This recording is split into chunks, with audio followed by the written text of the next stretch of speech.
Saturday morning, Luke Grant speaks with Leith Van Onselen. He's the chief economist at the MB Fund and MB Super.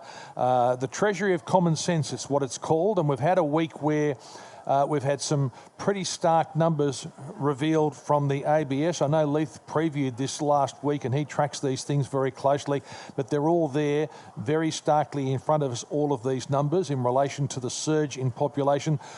Leith, good morning to you. G'day, John. Thanks for having me on. Yeah, no, the numbers, I know you previewed them last week, though. You crunched the numbers and you know roughly what they're going to be, but the ABS now confirming this and a lot of people coming in.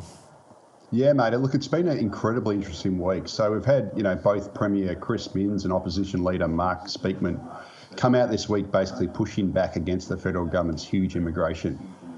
Following, obviously New South Wales losing nearly $200 million of GST funding, which is just bananas. And their opposition actually follows former Premiers Dominic Perrottet and Bob Carr also raising concerns in the last month about the way that the federal government's effectively, force-feeding huge amounts of migrants into New South Wales and then leaving the state government but basically high and dry in providing infrastructure and services. And then, of course, just yesterday we saw the mayors of Western Sydney, which has long been the dumping ground for new migrants, also push back against the high immigration, noting that they can't keep up with the endless population deluge, they can't provide enough hospital beds, the roads are crowded, schools, etc. And just to give you some numbers around that, the data released today this week on immigration by the Australian Bureau of Statistics was just mind-boggling. So New South Wales received a record 186,000 net overseas migrants in the year to September. And New South Wales has received 830,000 net overseas migrants over the past decade. And as we know, the majority of these have all landed in Western Sydney, which is why, obviously, Sydney's experiencing a rental crisis. So, New South Wales added 186,000 overseas migrants, but you only added 44,000 new homes in the year to September. So that means you only added around one home per four new residents. And this, John, is why we have a rental crisis, and it's why young Sydney residents are leaving in droves because they cannot afford housing and they're basically getting forced out. And the blame here squarely rests with the federal government, which has thrown open the immigration floodgates, not just in the last year and a half, but also in really the last 15 years, without a plan to house these people or to provide infrastructure. And they basically forced all the costs onto the state government, which is underfunded and basically cannot provide the infrastructure, the schools, etc. that we all need. And as a result, we all suffer. Yeah. I've been keen to talk to you about this because on our nighttime program, I had Fiona Scott on. She was the former member for Lindsay, and she made some comments about this on behalf of her electorate, and it was turned into an issue, an anti-migrant issue against her. But she simply made the point, as you've just said. So what happens is the Federal Treasury comes up with a number, this is how many people, and then it turns up in the budget, and then the budget gets handed down, and it's only then that the state governments go, okay, all right, well, how are we going to deal with this number? Because we know where they're going to go. And then once that number filters through to the local councils, they've then got to work out how they're going to accommodate those people, because in some cases, like Liverpool, they know huge numbers of those people were coming into their area. Why can't we have a situation where instead of having Federal Treasury set the numbers, they get around a table and they say, all right, this is how many people we'd like to bring in, and the states can then say, well, this is how many we can accommodate, this is our hospital situation, this is our housing situation, and then they set a number that can actually be accommodated. Wouldn't that be the way to do it? Oh, absolutely. Look, I actually blame the Australian Treasury as being the puppet master of this whole big Australia fiasco that we have to deal with. The immigration problem, John, basically boils down to distorted incentives. So a key reason why the federal government runs such a massive immigration program is because it gets all of the benefits. So the federal government collects 80% of the nation's taxes and benefits from high immigration through extra personal income taxes and extra company taxes. But guess what, John? They don't wear any of the costs. Those costs are pushed onto the states, who are responsible for infrastructure and service delivery, and then the states are left to fight over a diminishing GST pool.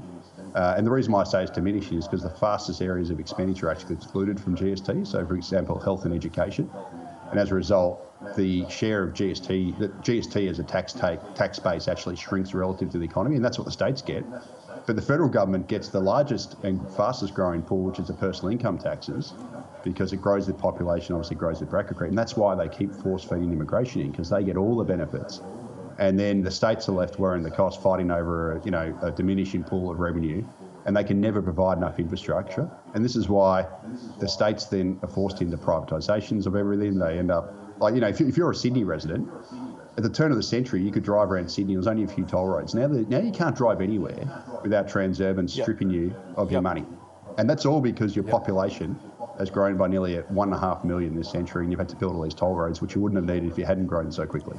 And I've actually got a solution. In the end, what I like, and that's why I look at the notes here, is, well, you've got a solution, because too often we just talk about the problem and no one says, well, this is the way I can fix it. So I want to hear this, please. Yeah. So the easiest solution, John, would be to require the federal government to share the revenue benefits of immigration directly with the states. And the way you could do this is you could require the feds to pay the states $50,000 for every new resident that lands in each jurisdiction to fund their infrastructure and their services requirement. So this solution would basically force the Australian Treasury and the federal government to weigh up the costs of immigration alongside the benefits. Because at the moment, the way it stands, the feds see immigration as a one-way bet. They get all the benefits and they're not worrying any of the costs. And as a result, they run a program that's way too high because all they see is dollar signs. And I guarantee you, John, if the feds were required to share the revenue with the states in this sort of manner, it would run a much lower and more sustainable immigration policy, because it would go, okay, here's the benefit, but if we run this number, we're also going to have to wear this cost. Therefore, they'd have to balance the benefits and the costs, and they'd run a lower system. And the thing about it is, John, people say, well, why should you give the states more money? Australians don't care where their dollar of tax revenue goes. They don't care if it goes to the feds or the local government, the state government.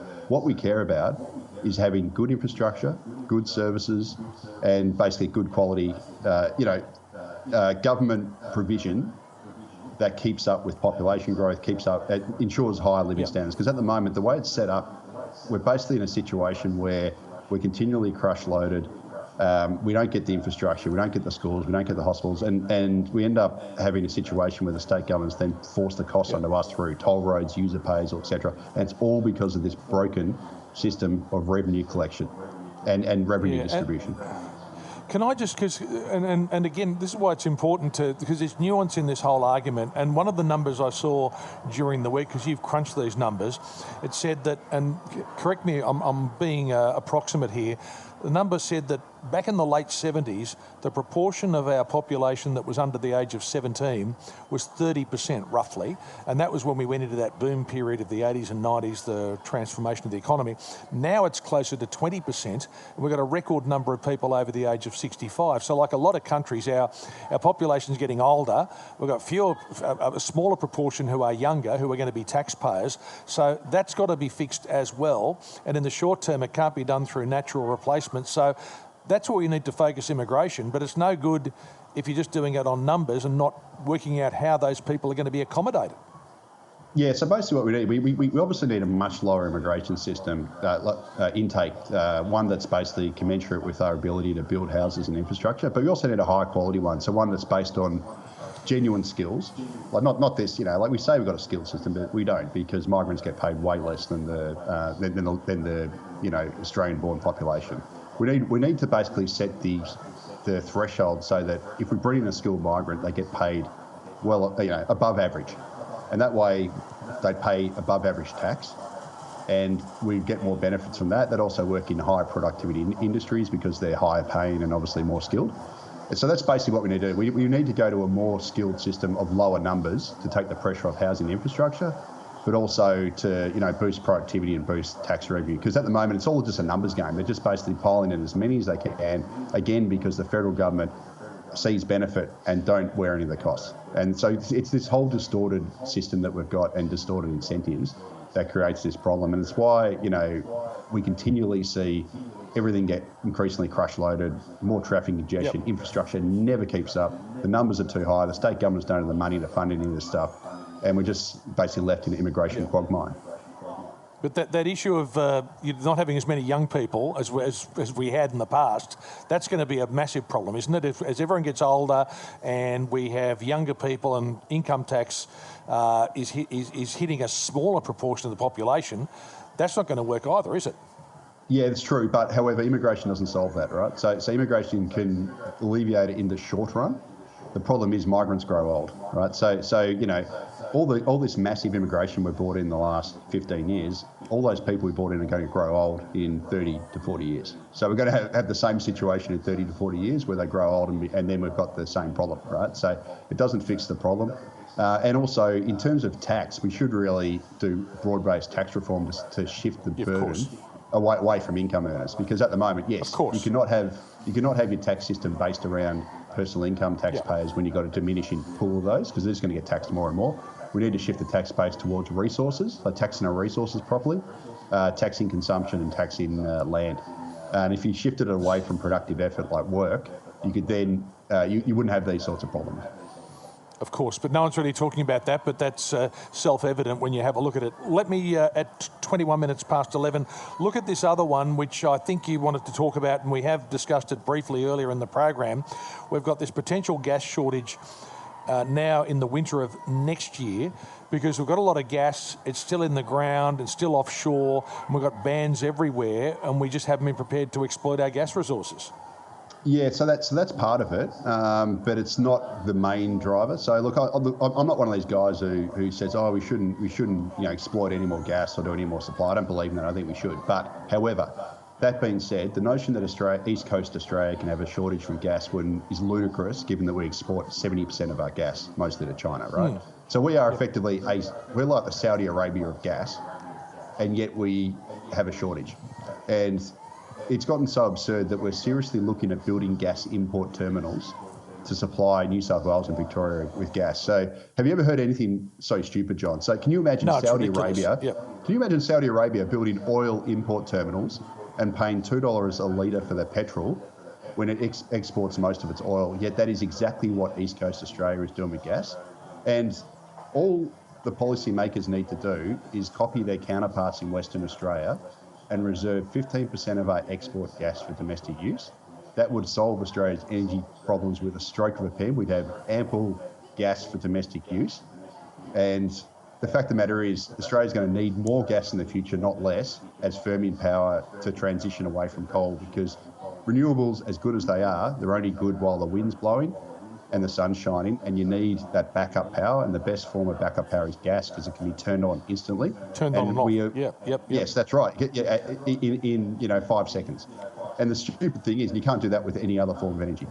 And the stupid thing is, we have basically made, on the East Coast at least, we have made Australia's gas to be in shortage when we've got heaps of it, and we're also forced us to pay some of the highest prices in the world, which is just bananas, given that we export 70% of it. So domestic reservation should be the number one solution, like they do in Western Australia. And the second solution should obviously be, yes, we should be exploiting our gas resources and finding new supply, and then forcing that new supply, a significant share of that to be supplied to the domestic market first before we export. Yeah, so it's a good point you make there, because we talk about renewables, we talk about the transmission line issues, we talk about nuclear, which is a long way away if it can get started at all, but gas, what's there, and it's not hard to get it up and running, is it? There. Yeah, and as I said, John, we export 70% of our gas, and most of it goes to China, and they actually pay lower prices than what we pay. It's just absurd. And so the whole notion is, how can we have a gas shortage on the East Coast when we export 70% of it? Yep. Like we could easily fix this by diverting some of that to domestic use, and they do that in Western Australia. Western Australia has a requirement that 15% of all export gas is reserved for domestic use. So if you've got a field, you can export 85% of it, but you've got to give 15% of it to domestic. We don't have any reservation policy on the East Coast here. We are the only gas exporting region in the world that does not reserve gas for domestic use, and that's why we have a shortage. We're also paying some of the world's highest prices for gas, despite the fact that we're swimming in the stuff. It makes no sense. And we could solve our shortage with the stroke of a pen by demanding gas reservation and requiring it. It's as simple as that.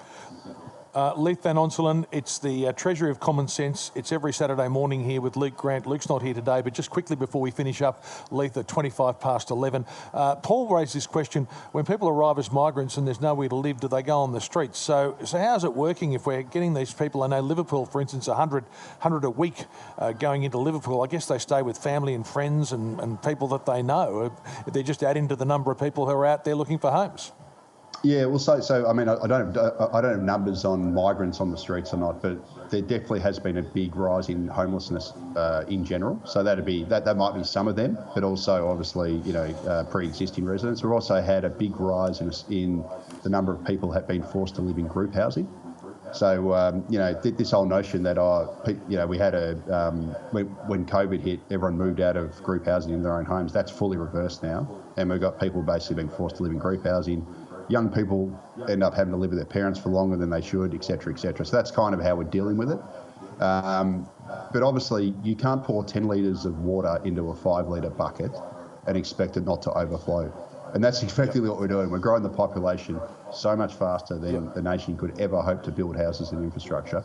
And that's effectively why we have a rental crisis, and we've also got an infrastructure crisis, quite frankly. So it's basically common sense. We just need to slow it down to a level that's below the nation's ability to supply homes and infrastructure, and then we wouldn't have a problem. All right, I've got three things to ask you to finish up, because you've mentioned three things there that look like common sense.